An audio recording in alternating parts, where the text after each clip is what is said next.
जय जगन्नाथ सांग माने मु संदीप मो चैनल को आपण मानक हार्दिक स्वागत करुच्ची।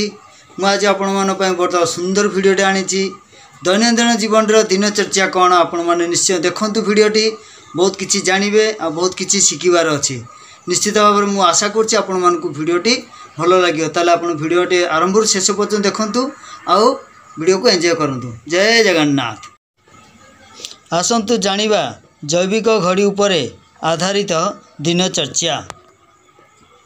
आमर जीवन शक्ति प्रत्येक 2 घंटे शरीर विभिन्न स्थान करि थाए। तेणु जीवन शक्तिर अवस्थिति को जानी तदनुरूप दिनचर्या कले आमे सुखी सुस्थ और दीर्घायु जीवन बिताई परिबा।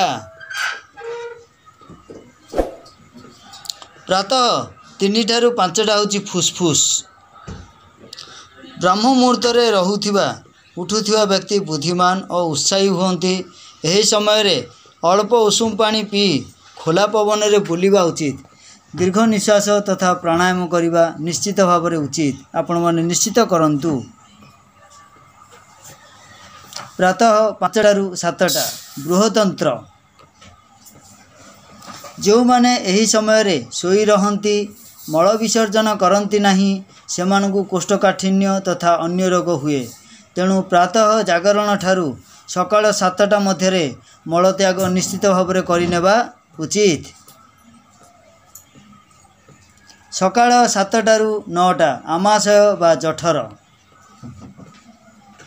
यही समय रे भोजनर 2 घंटा पूर्वरु क्षीर किंबा फलरस अथवा किछि पेय पदार्थ आपण माने निश्चित भाव में नहीं पारिबे। सकाळ 9टारू 11टा अग्नाशय एवं प्लीहा। यही समय भोजन पाई उपयुक्त। दोपहर 11टारू 1टा होची हृदय। करुणा दया प्रेम आदि हृदयर संवेदना गुड़ी को विकसित एवं पोषित करने पाई द्विपहर प्राय 12टा समय रे मध्याह्न संध्या करंतु। यही समय रे केबे भी भोजन करंतु नहीं। द्विपहर 1टारू 3टा होची क्षुद्रांत। भोजनर प्राय 2 घंटा परे शोष अनुरूप पानी पीवा उचित।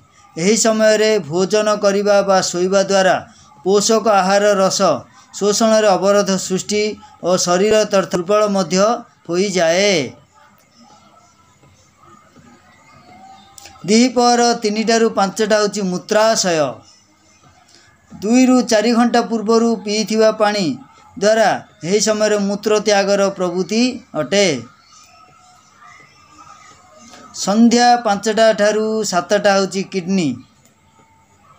यही समय रे हालुका वा लघु भोजन करिनेबा उचित। सूर्यास्तर 10 मिनिट पूर्वरु और 10 मिनिट पर पर्यंत संध्या काल रे समय रे भोजन करंतु नहीं। संध्या रे भोजनर 3 घंटा परे क्षीर पी परिबे।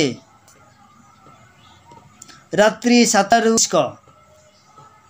प्रातः काल व्यतीत यही समय रे पढ़िथिबा पाठ शीघ्र मने रही जाए।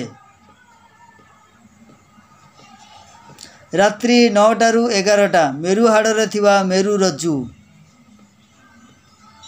यही समय रे निद्रा सर्वाधिक विश्रांति प्रदान करे एवं जागृति को मध्य क्लांत करि थाए। रात्रि 11टारू 1टा होची पित्ताशय। यही समय रे जागरण पित्त को प्रकोपित करी अनिद्रा मुंडविधा आदि पित्त विकार तथा नेत्र रोग उत्पन्न करे।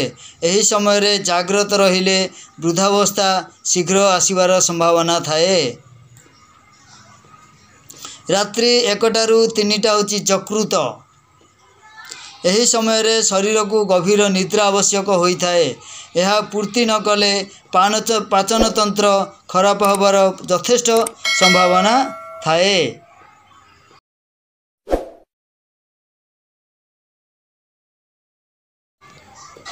ऋषि और आयुर्वेदाचार्य माने भोक बिना भोजन करिबा वर्जित बोली कहिसंती। तेणु प्रातः एवं संध्यारे भोजनर मात्रा एपरी रखंतु जद्वारा उपरोक्त निर्देशित समय रे उत्तम रूपे भोक हेबो। या आपण माने निश्चित भाव में जारी रखंतु। आपण मैंने निश्चित भाव में आरंभ शेष पर्यटन भिडटी को देखिथे जानी आ बहुत किसी शिखबार अच्छे आपण मैंने शिखिथे।